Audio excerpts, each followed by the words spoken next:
పెళ్లికి తెల్లవారుజామున బయలుదేరింది ఊరేగింపు. ఎక్కడి నుంచి? కైలాస పర్వతం దగ్గర నుంచి వస్తున్నారు.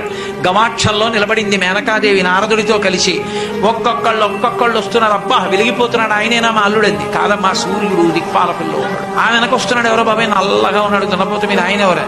మీ అల్లుడు కాదు, బెంగపెట్టుకోడు, యమధర్మరాజు గారు. ఆ వెనకాతల అబ్బా చల్లగా ఎంత బాగున్నాడో, ఎవరు? చంద్రుడు, మీ అల్లుడు కాదు. ఈయనెవరోనయో చాలా అందంగా ఉన్నాడు, ఎర్రగా ఉన్నాడు, కాంతులీనుతున్నాడు, బ్రహ్మగారు. మీ అల్లుడి దగ్గర పురోహితుడమ్మా, పెళ్లి చేయడానికి వచ్చే బ్రహ్మగారు ఆయన మీ అల్లుడు కాదు. ఓ అలాగా, ఇతను ఎవరో నీలమేఘశ్యాముడు, చాలా అందంగా ఉన్నాడు, శాంతాకారం భుజగచైనం పద్మనాభం సురేశం. అమ్మా, ఆయనకి మీ అల్లుడికి భేదం చెప్పకూడదు కానీ ప్రస్తుతం మీ అల్లుడు కాడు.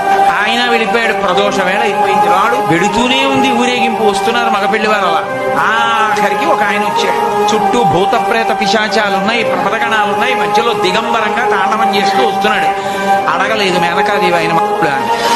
నారదుడే చెప్పాడు, ఆయనే మీ అల్లుడమ్మా అని మెట్లు దిగి వెళ్ళిపోయాడు. ఈవిడ గబగబా మెట్లు దిగి తిన్నగా పార్వతీ దగ్గరికి వెళ్ళింది. నిన్ను చంపి నేను చచ్చిపోతా, వాడా దొరికాడు నీకు భర్త, తపస్సోటే అడల్లుడేమిటే అని పెద్ద గొడవ. అమ్మగారు వచ్చారు, విష్ణు వచ్చారు. ఎంత నచ్చ చెప్తే మాత్రం ఆవిడ వింటుంది. ఆవిడ వినలేదు.